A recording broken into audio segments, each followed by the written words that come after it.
20 after 11, and we're going to go down to the beach. I wanted to try to get down there yesterday. We had some really, really strong winds, and they were saying that the surf was really, really high yesterday because of it's pretty amazing that a storm there was in the Gulf of Mexico, literally the eye of the storm, the center of the storm, was 365 miles away. And we were getting tropical storm winds. We're getting tropical storm winds. And it was 365 miles away. You know what? I'm going to go this way. I'm going to go straight. Sorry. I'm going to go straight. I'm going to take you through the tunnel. This is the only tunnel in Fort Lauderdale. Been here forever. It goes under the new river. It used to be a bridge, but they built this tunnel. So I'm going to take you this way. We've been doing some work to it. Here we go. I might lose you. This is called the Henry E. Kinney Tunnel. There we go. It's not big. Not long. Here's the light at the end of the tunnel.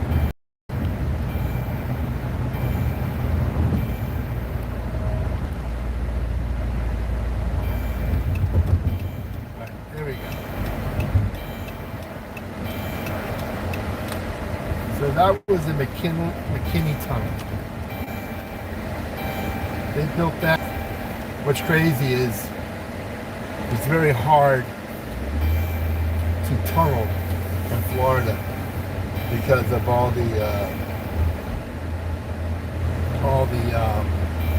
limestone and stuff like that. Not easy. So we're gonna go. I'll take you through the tunnel. We're gonna make a right-hand turn up here. And that's gonna take us out to the famed Las Olas Boulevard. All right. Las Olas Boulevard. That's like where everyone goes to hang out. The restaurants and other things. So, and then we're going to take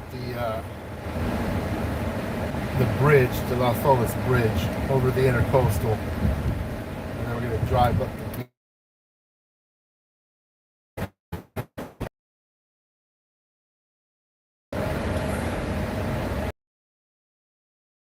Thing about Fort Lauderdale, we got a lot of trees.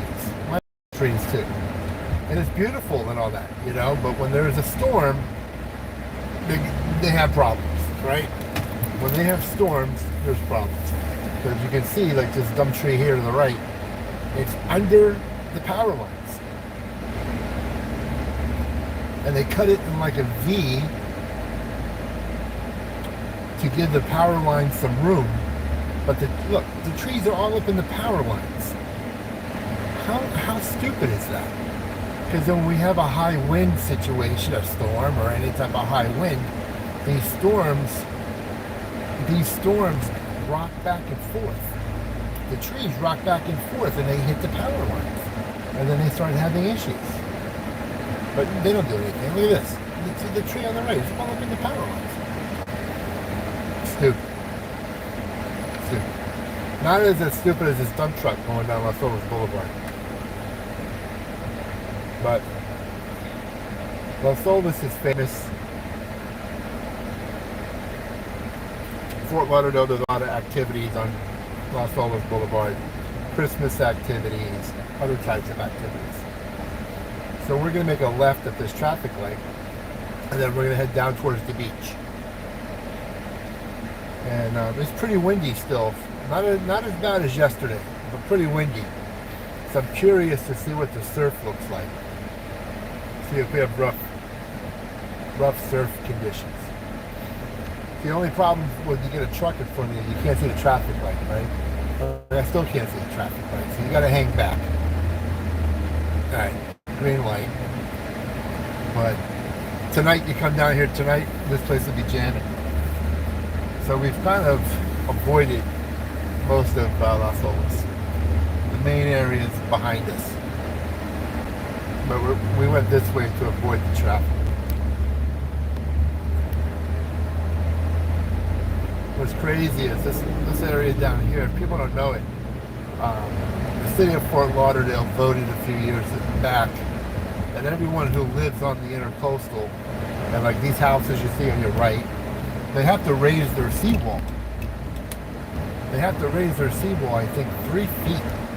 So everyone that lives down here has to raise it. I don't know if there's a certain height, but I just kept hearing they got to raise it 3 feet. Because when they have what we call king tides, where it's like high tide plus something else, then they call it the king tides. The place, a lot of the neighborhoods flood. You know, not like feet, you know, like 3-4 inches. You know, that's a lot, 3-4 inches. I was driving Uber one time, and I had a lady in the car, and basically I got down her street, and I couldn't go any further. She had to take her shoes off, hike up her dress, and she had to wade through and she was like in ankle deep water, maybe a little bit deeper, because the neighborhood was under the king tides. All right, so we're coming up to this is the Las Olas Bridge, right? So this is a big bridge. It goes over the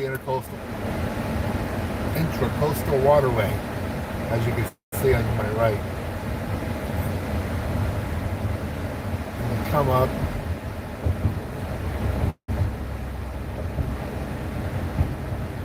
Looks like the water's still pretty high.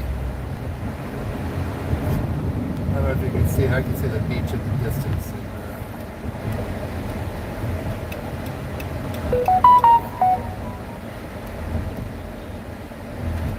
Let's see what's going on.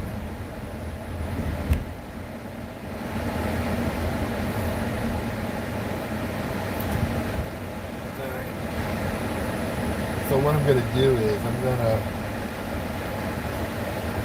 make a right-hand turn.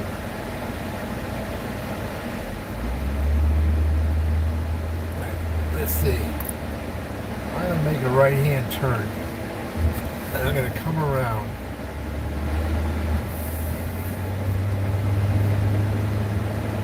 And try to get into the parking lot, one of the beach parking lots, so we can get a good view of the water. So we're on Fort Lauderdale Beach. There's the famed Coconuts restaurant on the right, the International Swimming Hall of Fame on your right. Their platform diving it's a big deal, and the platform's so tall it looks like a freaking skyscraper. So here we go. We're gonna come up. I'm gonna see if I can get into this parking lot over here.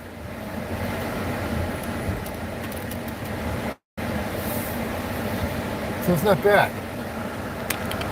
Right? Pretty flat. Yeah, yesterday was a whole different story. Yesterday it was pretty bad. But so when I was a kid, I used to come down here and play basketball. And what happened was, true story. I used to come down here, you know, play hoops.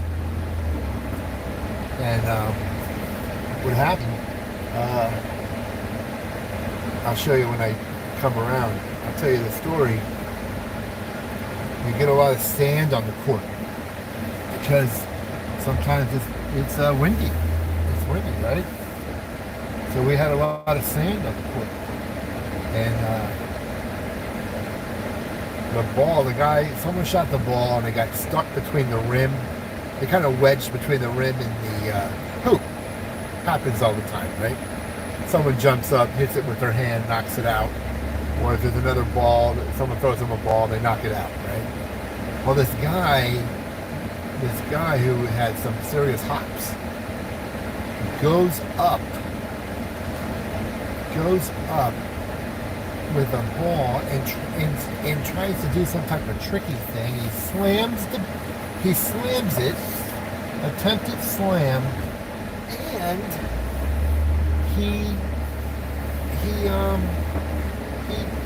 he lost his balance. I mean, the sand on the court, and he freaking came down awkwardly, like it looked like he was diving, the way he came down, and he basically broke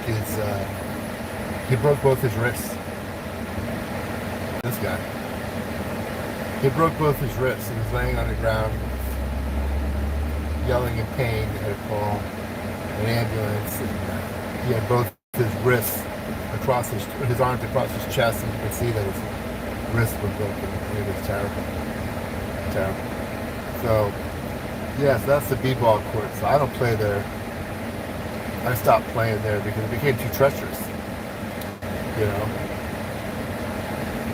just became way too treacherous. But yeah, so here we are.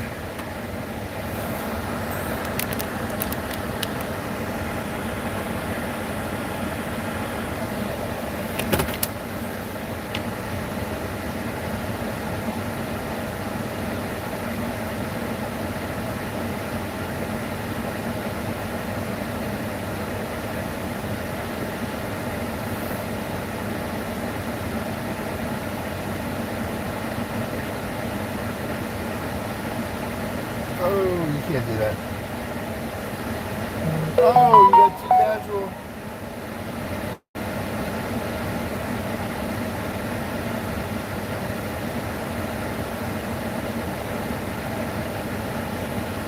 Right, so here we are. The surf is not bad, man.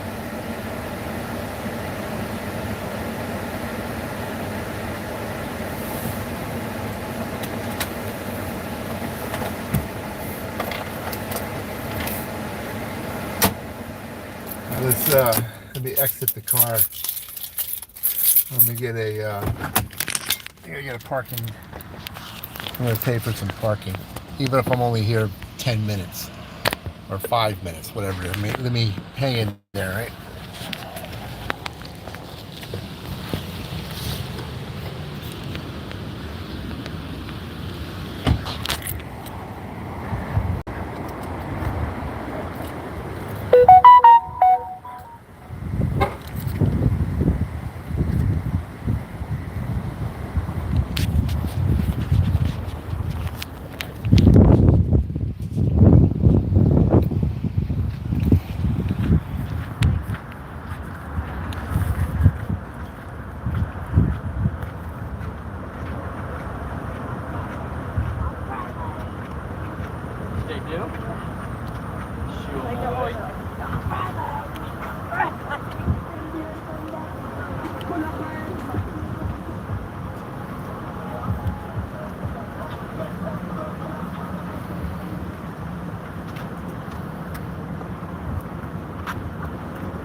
Alright. Looks like we might get to the west. Pretty cloudy. Looks like we could get some rain. But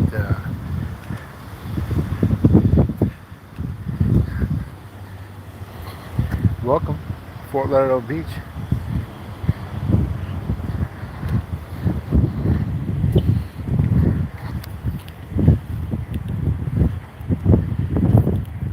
Brings back memories when I was a kid, right? I used to work on the beach.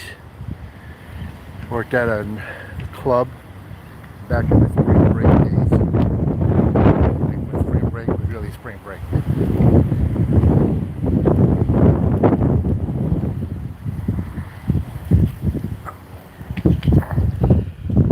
I can't see the screen at all, but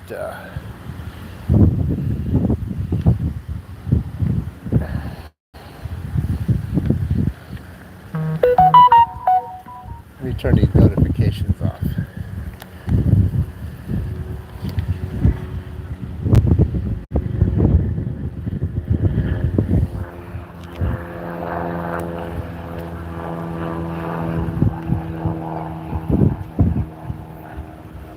Alright.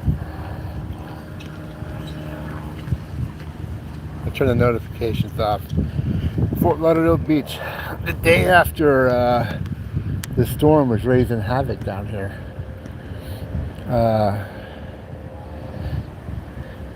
I have enough time on there to take us up to about 11, 10 to 12. Then I gotta roll. But can't see the screen. I think there's one person watching. But yesterday, it was insane how rough it was out. But the wind is really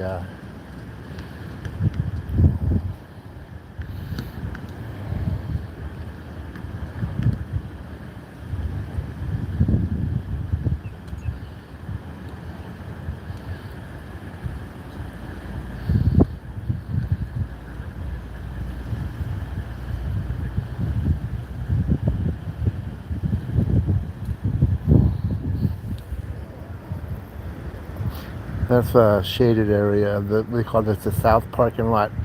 All those palm trees give you some type of shade on the weekends.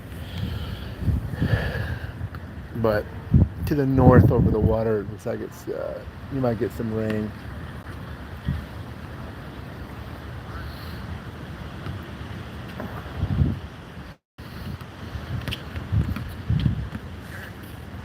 But yeah, it's so funny. I live, I don't know, 15 miles west of the beach, like near the Everglades, the edge of the Everglades. And just at 15 miles, sometimes you just never make it out this way. You don't come to the beach. I can't tell you the last time, other than making a couple videos here and there. The last time I probably came out and hung out at the beach with, swimming in the ocean and everything else. Shoot. Years, man. It's either you're a beach person or you're not. A lot of people have swimming pools. A majority of the people in Florida have swimming pools, so they just don't come to the beach. You really got to be a beach ocean type person. Like if someone said, hey, let's go down to the beach. See how those people there have those recliners or the umbrella? I don't have any of that. Nothing. I'd have to maybe put you put like a sheet down and bring a cooler maybe, but I wouldn't have any protection. That'd be a royal pain in the butt.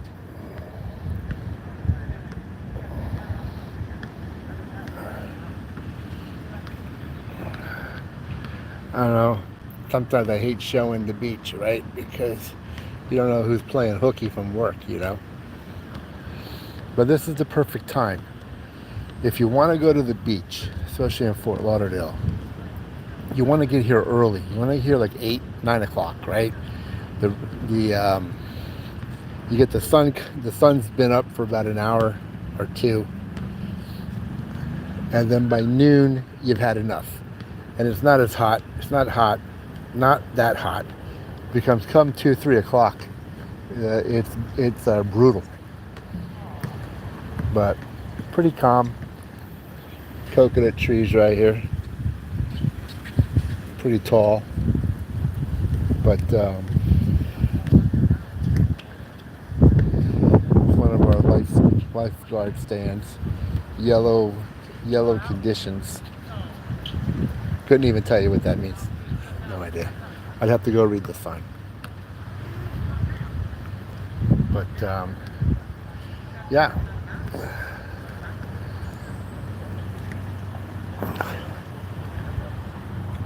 You know, they put an emphasis on these beaches because it's all, you know, it's so touristy. We need clean beaches, so they rake this almost every morning. Early in the morning, 5:30, 6 o'clock, they have big tractors with these rakes, and they go up and down the beach in case there was any seaweed that came ashore overnight, anything like that. And they keep it pretty clean. The authorities walk it at night or take trucks on it at night because you'll have instances where the homeless. I remember when I worked down here, especially on windy days, the homeless are always being chased around. So they'd come out on the beach and they'd sleep on the beach. And what they would do is the homeless would dig like holes. They had like little mini shovels, and they would dig holes down like a couple feet down, and they would lay down in the hole and put the sand, like build like a little berm around them, a couple inches high, foot high, and it would keep the wind off of them, and they would sleep there at night. And they started to, they were frowning upon that. They didn't want them doing that, and when I was in college, we used to come down here. There was a chef, a cook, I think his name was Alvin, and he used to come down here twice a week and feed the homeless. You can see someone here going to the trash, right? She's going to the trash. She's scavenging. But you'd come down here, they would set up, people would bring clothing. They put the clothing out so they could pick through the clothing and get some new clothes, and they would put food. And it was like almost like like traveling. Like I would talk to some of the people, and Mondays they'd be in downtown Fort Lauderdale, getting free meals, and then they would hang out down there. And then Tuesday they would migrate down here, walk down to the beach, which is probably a few mile walk, get their evening meals down here for free. Well, from the soup kitchen that was serving. Then Wednesdays is another area, and that's what they did all week. Constantly walking, constantly traveling, and I can tell you from my experience, there are people that are homeless by choice and homeless just because they're homeless. They've had bad luck. Something has happened. They've lost their house. And I would say at least 50%, at least, maybe more, have psych issues. I was in school to be an occupational therapist, so we had to take a lot of psych, and there's no doubt that they were having psych issues, and it could be dangerous at times. It can be scary, if you don't know how to. There is no talking. There could be 100 people coming to get meals, and you don't do a lot of talking with them. You don't address them unless they address you. You just give them the food. They line up. They know how to line up. You give them the food, and then you move on. There's one of our lifeguard friends going by. You know, as I get older, I'm like, and I come down to the beach, I go, this isn't so bad. I wish I would have spent more time on the beach, you know. But there's people, you know, the homeless. They go in the water. They cleanse themselves, but they come over here. Over here, this is a shower, right? So when you get out of the beach, you can go to that shower right there, and you rinse off. They have instances where people who live in their cars or stuff, they'll come here and they'll basically in their bathing suit or their underwear, they have soap and they have shampoo, and they you can see them. You'll see them. They'll shower, they'll soap up, they'll lather up, they'll shave, and you know what? Good for them.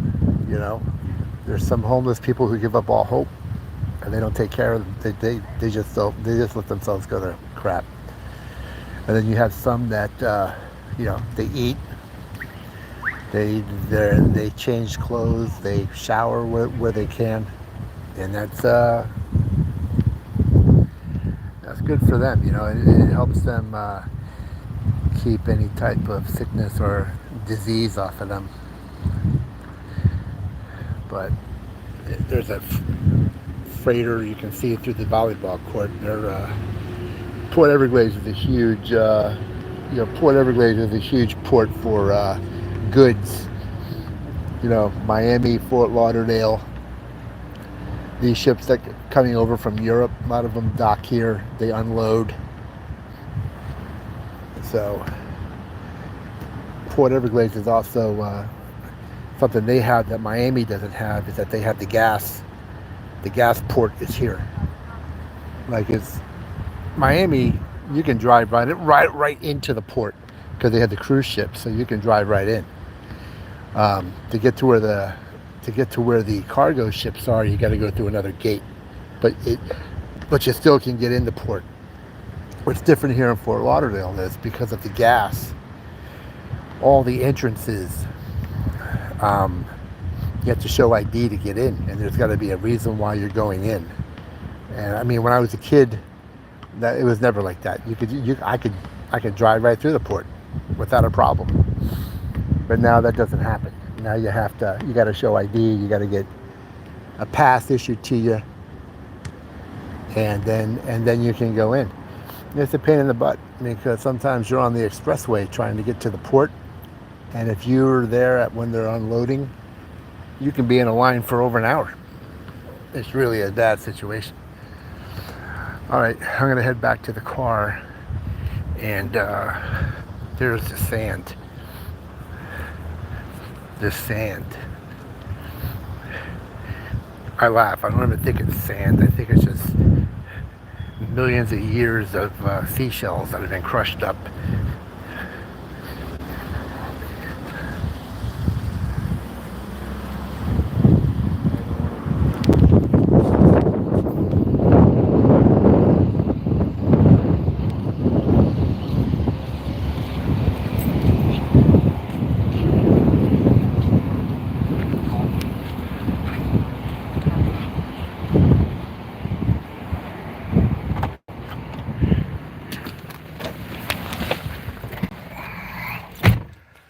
Yeah, so my thing is going to expire here.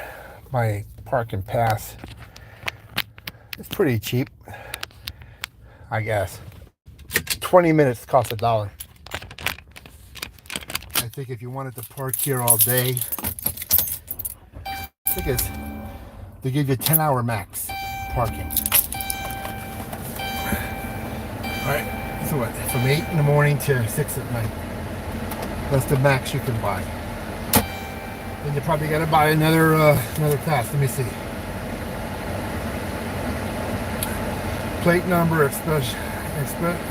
expiration. Please lay it up on your dashboard.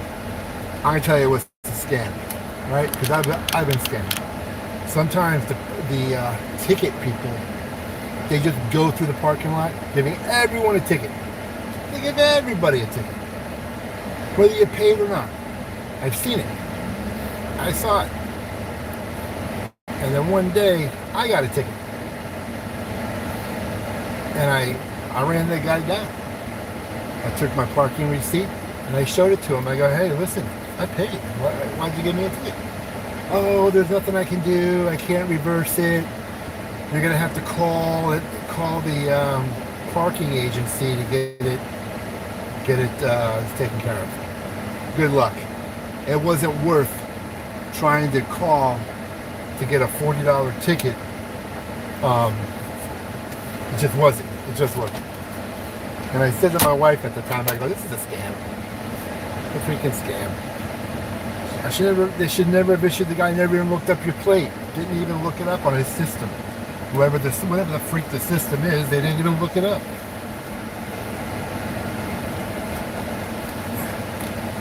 Alright, so that's the beach. The beach not looking too bad today. A lot of clouds out. I know this doesn't really, the camera doesn't really do justice, but out directly in front of us in the distance, you can see where it's pretty overcast, and it's not you can see some rain. If you look to the north, up that way, it's definitely raining. You can just tell. And to my west, behind me, it's pretty dark. It looks like it's gonna rain, but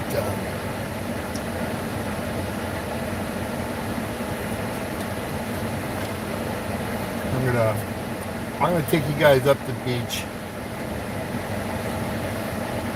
I filled up, so I got some gas, and my next patient's not till 2:15, but we're gonna roll here shortly.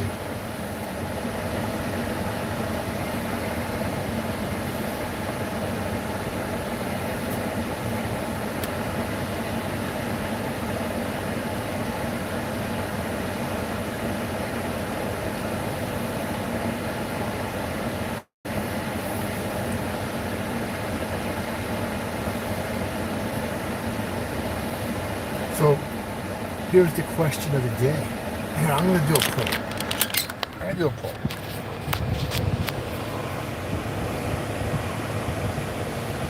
Start a poll.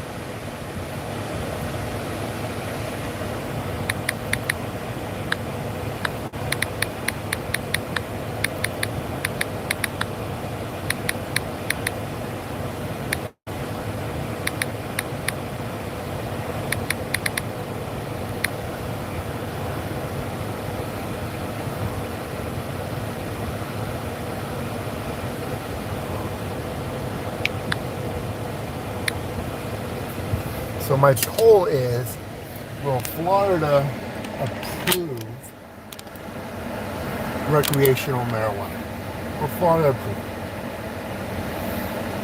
Now here's the thing about Florida, right? People get mad because it has to pass by over 60%. Like when there's something, when they want something passed,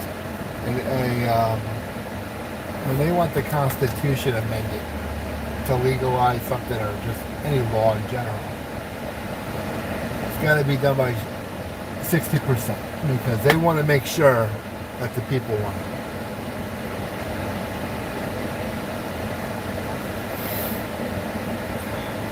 They tried to put it on the ballot, I think 4 years ago or something, but they couldn't get enough signatures.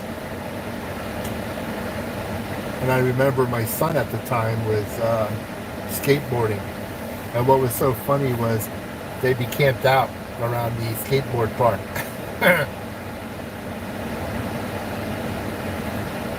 What's funny is that there's kind of like a disconnect, I think. When they wanted the marijuana passed, they'd be out in front of clubs, they'd be out in front of skateboard parks, basketball parks, courts, trying to register those people, those individuals playing sports and all that stuff, right? But they wouldn't go into the suburbs, they wouldn't go to the suburbs.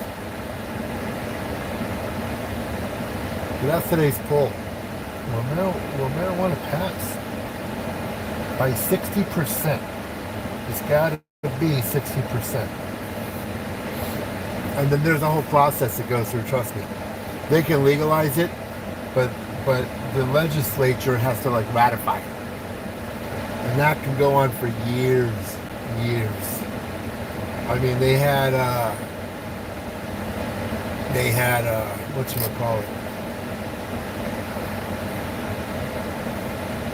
I forgot who they have allowing so if you get convicted of a crime in Florida, right, you lose your civil rights. In order to get your civil rights back, you have to fill out an application, you got to send it in, and then they have to review your application, and then they can grant you your civil rights. So I did it for a guy I worked for. He was convicted of drug crimes, possession with intent to distribute, selling marijuana, doing this, doing that. So he lost his civil rights. I filled out the application, and within like 2 months, he got a response, and they gave him back his civil rights. Right? Well, what they did was, and trust me, it don't have to do with voting. It's all about voting. Right? They believe that the people, the ex-cons, if you want to call them that, or the people who've lost their civil rights, those people will be Democrat voters. It is. That's what they say. They'll be Democrat voters, so there's a rush to get them back on the rolls. There's like a million people. And the advocacy groups say it's the right thing to do. It's blah, blah, blah, blah, blah. But their intentions are to get people to vote Democrat.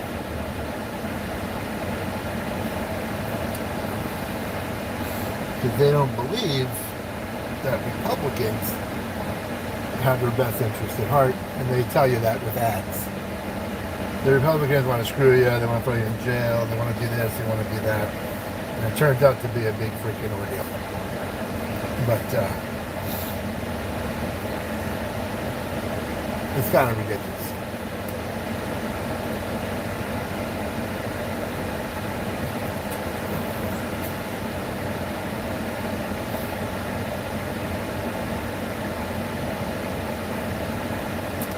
Alright, so this is what we're going to do.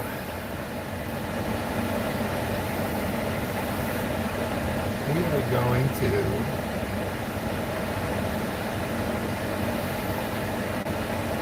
leave here in a minute. And then we're going to drive north along the strip. And then once I get past the main area of the strip, I'm going to circle back. It used to be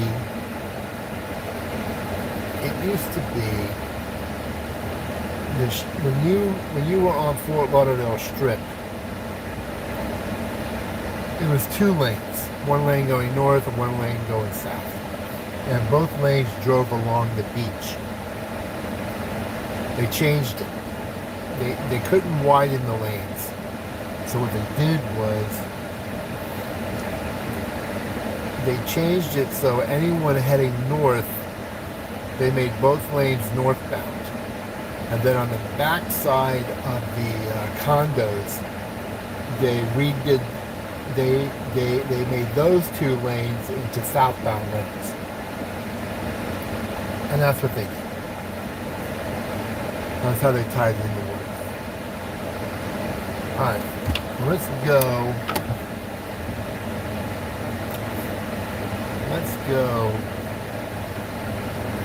See what's going on. Let's head north along the strip.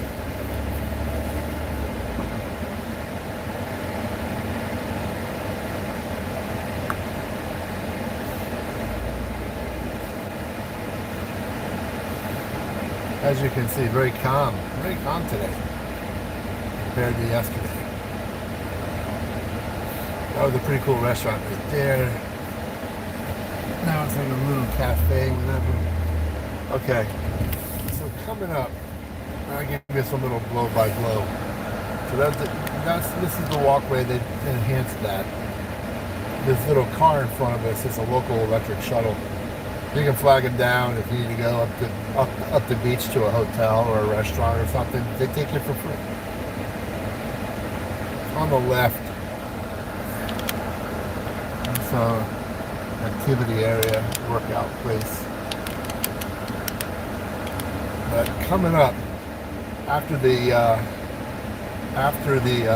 Panthers won the Stanley Cup, Keith Kachuk is at a place called the world famous Elbow Room. Everyone's known the Elbow Room. It's been here forever.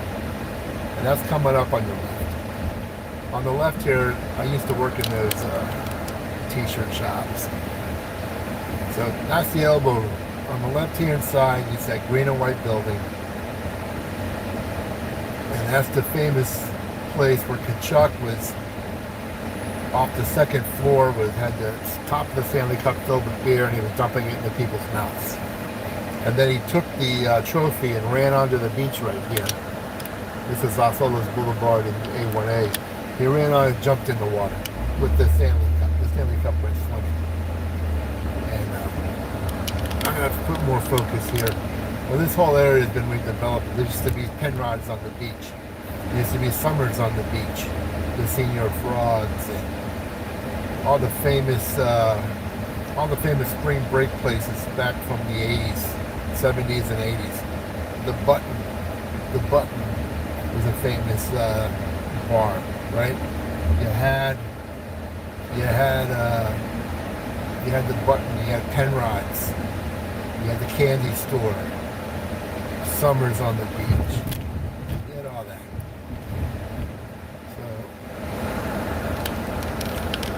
All this was new. This wasn't here back when I worked on the beach. They've redeveloped all this with these big hotels. But some of this stuff, like the Silver Seas, was here. It's had a million facelifts over the years. But I'm going to take you up Fort Lauderdale Beach here.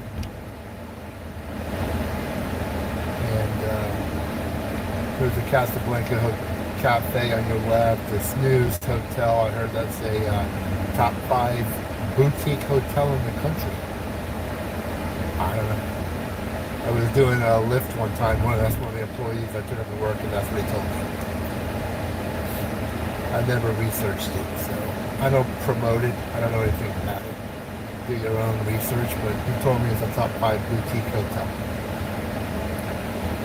Beach parking sign at the hotel, $25 all day beach parking. But come tomorrow, it will be packed. Fort Lauderdale Beach is big in the gay community. Whether you say gay or LGBTQ, I don't know all that stuff. But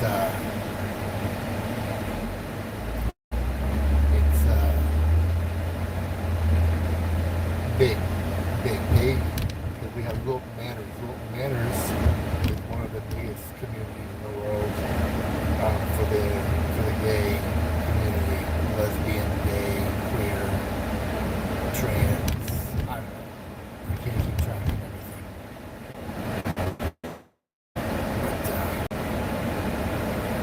But when you're down here, if you come down here and you're cruising along, you see these little yellow signs that say it's a state law stopping people in the crosswalk. You better stop. You better stop, because if you don't stop, you're going to get a hefty ticket. Right, so I'm coming up this way, and we're cruising. Basically, this is the northern part of the strip. So here you go. I wasn't paying attention at first because it's hard to see them in the bushes, right? You can't. I barely saw her in the bushes because there were 2 little kids. They got stopped. I almost screwed up. One thing about the beach area, the police don't play when it comes to the beach because they're trying to protect it, right? Because we have so many tourists, they don't want the tourists to have a bad experience, because if they do and they tell their friends and they don't come, it's a big problem.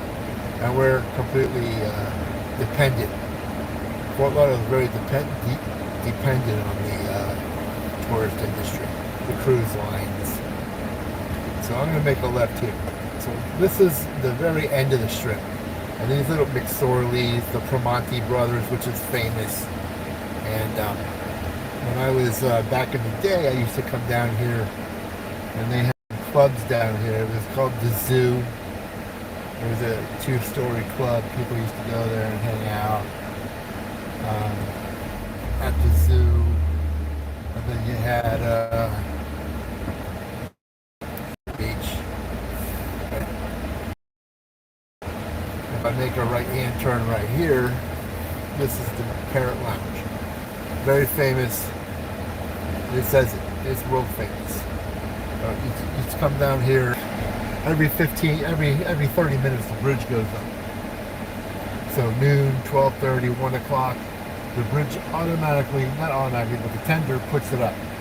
Puts the bridge up. All right, here I go. So we're gonna go. Now we're going to head back south. So I took you to the end. We circled through the zoo, Parrot Lounge area. That's McSorley's on the right, Irish pub. And now we're heading back down south. Now what happens is, as you're heading down, it used to be, like I told you, single lanes. It wasn't 4 lanes. This was 2 lanes. One heading north, and one heading south, back in the days of the strip, okay? And it would be bumper to bumper traffic. So now we're heading south, and what will happen is we're going along the water now, but when we get up here, it's going to fork off, and we're going to be directed. When they redid the road, we're going to go behind the condos. We'll go behind the condos and the hotels, and then you won't re-emerge back on the beach until we're down near the parking lot where our journey started from. Right? So let me see what I could tell you. That's the Paramount Hotel. True Luck Seafood's there. That's pretty good. This place here, man, this Sea Ranch Club with the orange roof, whatever it is, that sucker's been there forever, man. The Atlantic Hotel, I don't know much about that. It's a new place. Not a new place. It's been there for a few years. But on the right-hand side, you got the Staccato. Don't know much about that.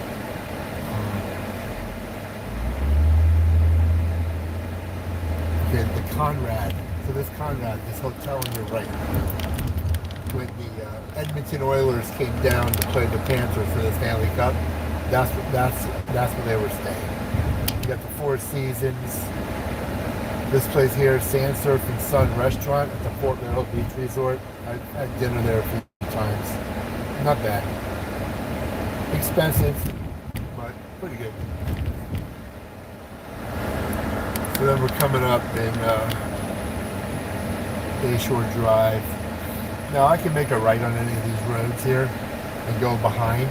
And there's a ton of little hotels, little motels, people's residences that live back in there.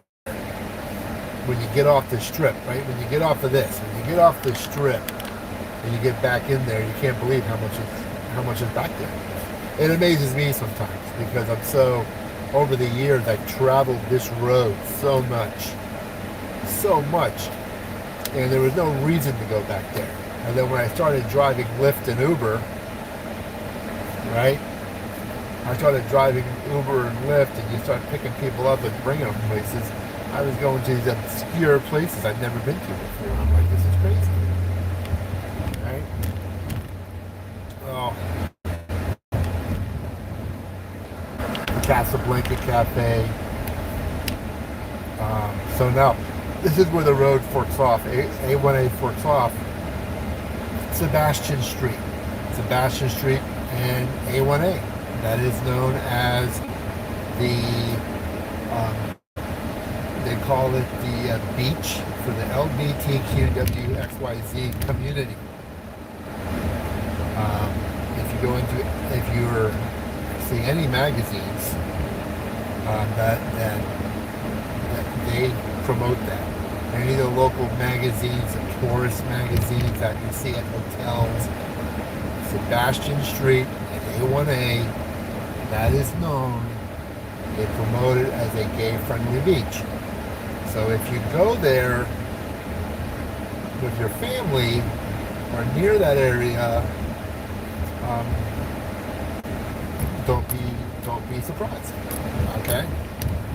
But here we go. The 7-Eleven, that's been there forever. So this cop just sped past us. So I don't know what this guy's pissed. He's pissed. He's crying.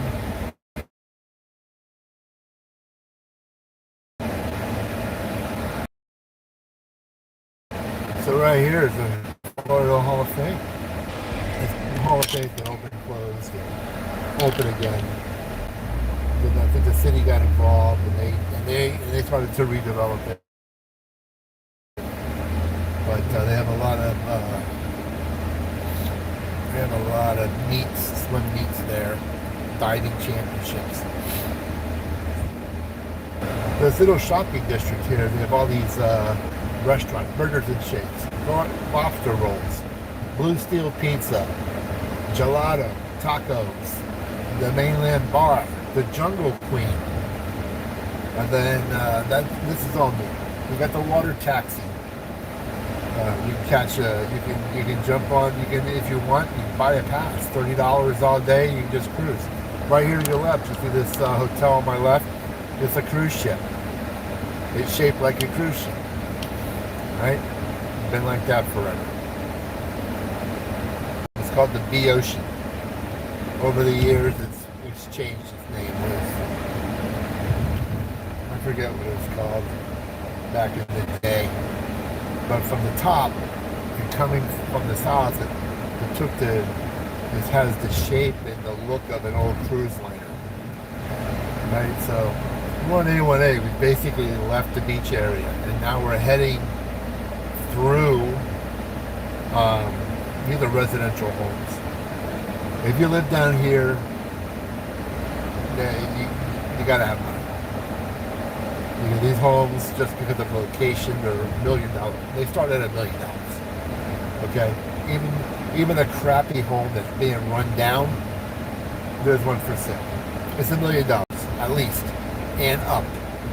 And then the homeowners come in, they buy it, and then they renovate it. You got the money, because it's very expensive to live down here. Why? Number one, land value, taxes, insurance. A lot of people who live down on the beach, you can't even get insurance. Nobody wants to insure you. So you got to go to what they call, Florida has an insurance program, Citizens Insurance, which is, they call it the insurance of last resort. This hotel coming up on the right, that's the famous Pier 66. They've renovated the whole place. They renovated the whole thing, Pier 66. They added all these buildings.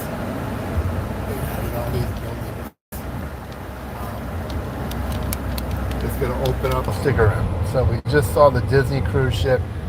This is the convention center, Fort Lauderdale Convention Center, and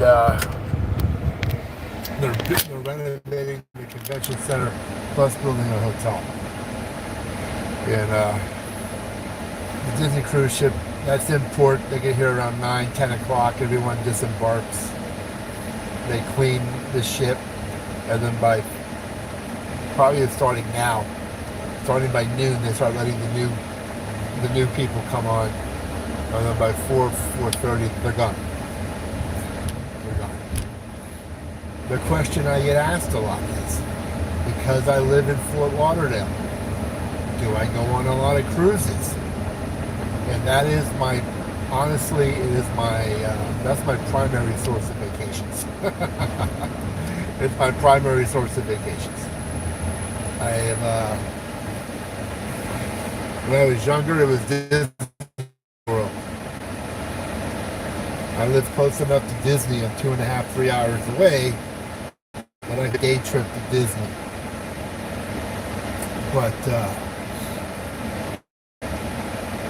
when you get a family of 3 or 4, and you have a family of 4, and the kids aren't really teenagers yet, they're younger, and you all can sleep in the same cabin. You just can't. For me, I can't beat it. I can't beat a cruise because I don't have to fly anywhere, right? I take it for granted that a lot of people, I don't have to pay for Uber or Lyft. I just take my car because I have a handicap sticker license plate that I don't have to pay for parking. So it saves me $150 because a week at you park your car at the cruise port for a week, $150. I don't have to pay for that. And